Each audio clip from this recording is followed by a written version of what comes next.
Alright, so last week we left off with George MacDonald's The Light Princess, and her aunt had just cast some weird charm over her. We don't really know what it did, but we're about to find out today. So, The Light Princess by George MacDonald, Chapter 3. Her atrocious aunt had deprived the child of all her gravity. If you ask me how this was done, I answer, in the easiest way possible. She had only to destroy gravitation. For the princess was a philosopher and knew all the ins and outs of the laws of gravitation as well as the ins and outs of her bootlace.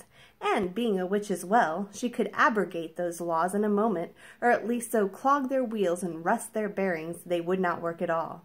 But we have more to do with what followed than with how it happened.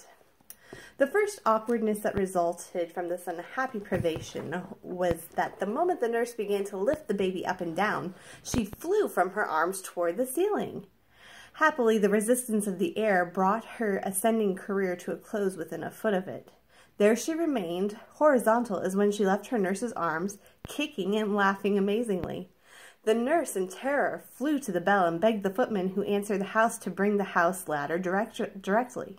Trembling in every limb, she climbed up on the steps and had to stand at the very top and reach up before she could catch the floating tail of the baby's long clothes. When the strange fact came to be known, there was a terrible commotion in the palace. The occasion of its discovery by the king was naturally a repetition of the nurse's experience. Astonished that he felt no weight when the child was laid in his arms, he began to wave her up and not down. For she slowly ascended to the ceiling as before, and there remained floating in perfect comfort and satisfaction, as was testified by her peals of tiny laughter. The king stood staring up in speechless amazement, and trembled so that his beard shook like a grass in the wind. At last, turning to the queen, who was just as horror-struck as himself, he said, gasping and staring and stammering, "She can't be ours, queen."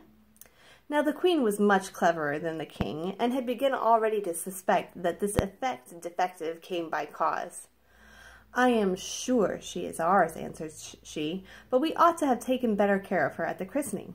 People who were never invited ought not to have been present." "Oh ho!" said the king, tapping his forehead with his forefinger. "I have it all. I have found her out. Don't you see it, queen? Princess Make-em-know-it has bewitched her." "That's just what I say," answered the queen. "I beg your pardon, my love. I did not hear you. John, bring the ladder again that I get on my throne with." For he was a little king with a great throne, like many other kings. The throne steps were brought and set upon the dining table, and John got up on top of them. But he could not reach the little princess, who lay like a baby laughter cloud in the air, exploding continuously. "Take the tongs, John," said his majesty, and getting up on the table he handed them to him. John could reach the baby now, and the princess was handed down by the tongs. Chapter 4. Where is she? One fine summer day, a month after these, her first adventures, during which time she had been carefully watched, the princess was lying on the bed in the queen's own chamber, fast asleep. One of the windows was open, for it was noon, and the day was so sultry that the little girl was wrapped in nothing less ethereal than slumber itself. The queen came into the room, and not observing that the baby was on the bed, opened another window. A frolicsome fairy wind, which had been watching for a chance of mischief, rushed in at the one window, and taking its way over the bed where the child was lying, caught her up, and rolling and floating her like a piece of dandelion seed, carried her with it through the opposite window and away. The queen went downstairs, quite unaware of the loss she had herself occasioned. When the nurse returned, she supposed that her majesty had carried her off, and, dreading a scolding, delayed making inquiry about her. But hearing nothing, she grew uneasy, and went at length to the queen's boudoir, where she found her majesty.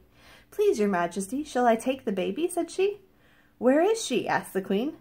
"Please forgive me. I knew it was wrong." "What do you mean?" asked the queen, looking grave. "Oh, don't frighten me, your majesty," exclaimed the nurse, clasping her hands. The queen saw that something was amiss, and fell down in a faint. The nurse rushed about the palace, screaming, "My baby! My baby!" Everyone ran to the queen's room, but the queen could give no orders. They soon found out, however, that the princess was missing, and in a moment the palace was like a beehive in a garden, and in 1 minute more the queen was brought to herself by a great shout and a clapping of hands. They had found the princess fast asleep under a rose bush, to which the elvish little wind puff had carried her, finishing its mischief by shaking a shower of red rose leaves all over the white little sleeper. Startled by the noise the servants made, she woke, and, furious with glee, scattered the rose leaves in all directions like a shower of spray in the sunset. She was watched more carefully after this, no doubt, yet it would be endless to relate all the odd incidents resulting from this peculiarity of this young princess. But there was never a baby in a house, not to say a palace, that kept the household in such constant good humor, at least below stairs. If it was not easy for her nurses to hold her, at least she made neither their arms nor their hearts ache. And she was so nice to play at ball with. There was positively no danger of letting her fall. They might throw her down, or knock her down, or push her down, but they couldn't let her down.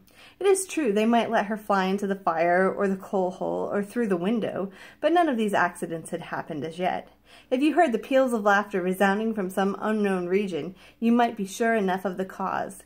Going down into the kitchen, you would find Jane and Thomas, and Robert and Susan, all in sum, playing at ball with the little princess. She was the ball herself, and did not enjoy it the less for that.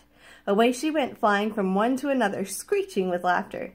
And the servants loved the ball itself even better than the game.